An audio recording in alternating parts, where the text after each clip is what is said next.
Aujourd'hui, nous voilà réunis pour traiter d'une question obscène en apparence, mais qui s'avère bien réelle. Le juriste est-il un obsédé textuel? Pour bien commencer, quoi de mieux que de vous lire la définition du juriste du petit Robert. Selon l'esprit du droit romain, le juriste est la personne qui pratique le droit, qui dit le droit, iuris dixo. Nous, les juristes, on aime bien placer des citations latines quand tout le monde pense que c'est une langue morte. Et oui, vous l'avez compris, être juriste, c'est avant tout faire preuve d'élégance et de culture. Si nous sommes aussi arrogants, c'est qu'on nous entraîne à l'être.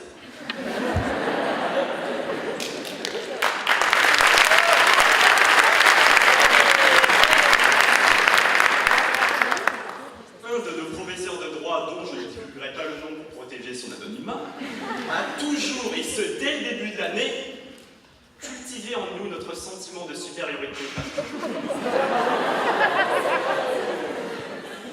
Disons qu'il a été très fortement insinué que nos amis Infocom sont des apprentis chômeurs.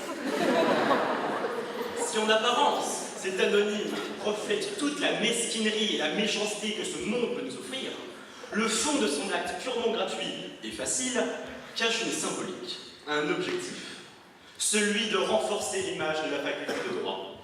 Et oui, quoi de mieux que d'écraser la faculté adverse pour glorifier la sienne. En renforçant l'image de la faculté de droit, on renforce l'estime que les étudiants juristes ont de leur propre faculté. Estime qui apportera une certaine confiance, confiance qui augmentera considérablement notre ego, ego qui nous poussera à aller jusqu'au bout de nos études et de nos ambitions. Maintenant que la maxime « nous juristes sommes les meilleurs » est bien plantée dans nos crânes, notre mentalité va changer. Nous allons vouloir réussir plus que jamais. Rattrapons-nous. Cette prise de conscience de l'importance quasi sacrée de la faculté de droit par rapport à tout le reste nous pousse à travailler, à être de bons juristes. Et dire que M. Boyer nous enseigne tout ça en insultant les infocom. Pour apprendre à parler, il est nécessaire d'écouter. Pour apprendre à lire, pour apprendre à écrire, il est nécessaire de lire. Mais alors, qu'en est-il du juriste? Qu'est-ce qui fait un bon juriste? Être un bon juriste, c'est, en plus d'une bonne connaissance de son sujet, maîtriser une méthode. D'ailleurs, les femmes en particulier ont une très forte maîtrise de la méthode, et elles ont parfaitement acquis le syllogisme, si bien que ça nous coupe le souffle, à nous les hommes, quand elles l'utilisent de manière implacable pour nous faire part de leur disponibilité. Attendu que je ne suis pas à la recherche, que j'évite les problèmes, et que les hommes les amènent, en l'espèce, vous êtes un homme, par conséquent, qui annule tous vos espoirs.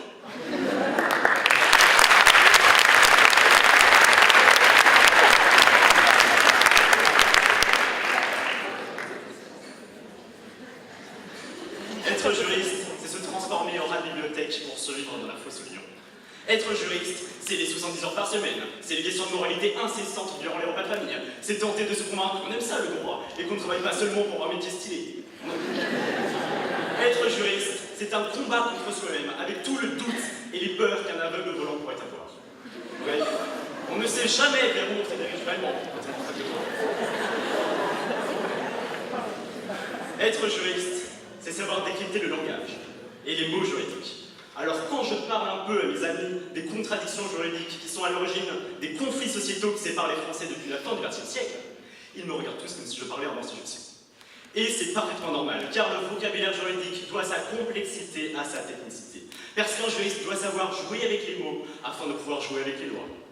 Il doit apprendre à maîtriser les mots, à jongler avec, pour approcher la perfection dans l'art de la rhétorique et de l'argumentation. En effet, oui, de l'art, car il y a quelques minutes de cela, j'ai réussi à vous convaincre que l'acharnement contre les infocom est justifié, alors ça, ce n'est pas de l'art. Mais alors, que reproche-t-on aux juristes? À celui qui voue sa vie au texte, on les reprocherait d'être un obsédé textuel. Dans notre société actuelle, où nous lisons de moins en moins, et préférons plutôt assister sur nos écrans au massacre d'un gang ennemi par la famille Shelby, il ne me semble pas très judicieux de reprocher aux juristes d'abuser de la lecture. L'obsession est une idée qui s'impose à l'esprit et qui est impossible à chasser. La passion est un intérêt très vif pour quelque chose. En ce sens, la différence entre obsession et passion est infime. L'obsession, c'est la passion. Le juriste est quelqu'un de passionné, forcément. Qui irait faire genre un bac plus 7 pour se faire exploiter les 10 premières années de carrière pour toucher le SMIC si au fond on n'aime pas ce qu'il fait? Personne. C'est impossible. Seule la passion peut nous permettre d'encaisser les années d'études en fac de droit et de surmonter les doutes et embûches. Comme le disait Edison, le génie, c'est 90% de travail et 10% d'inspiration. Pour être un bon juriste, il faut donc travailler dur, parce que le talent ne se fait pas toujours. N'est-ce pas les M2 vous qui avez... Excusez-moi. N'est-ce pas les M2 juristes du coup qui a été 50% passé en sympage?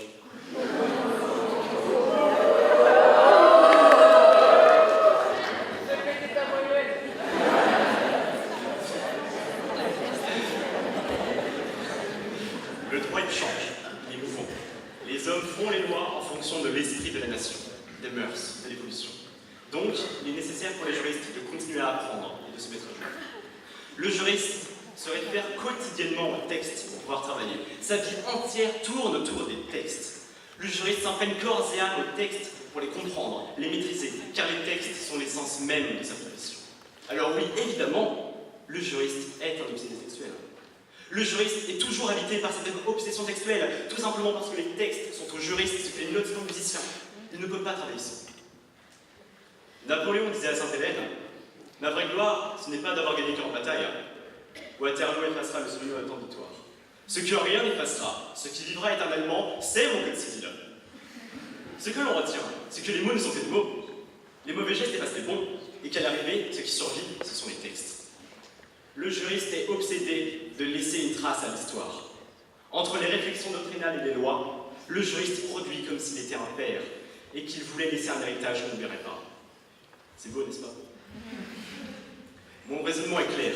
Dans un monde injuste, tout homme en quête de changement se doit d'être patient. Et c'est en cela que le juriste est obsédé.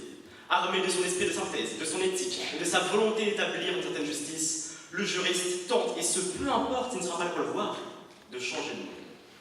Nous sommes des super-héros. Je conclurai avec une touche de philosophie. Le péché du juriste est son orgueil. La France est en pleine inflation législative. Et avec l'addition de 23 000 pages annuelles de textes de loi, on peut dire que c'est trop. Et trop peu est la juste mesure.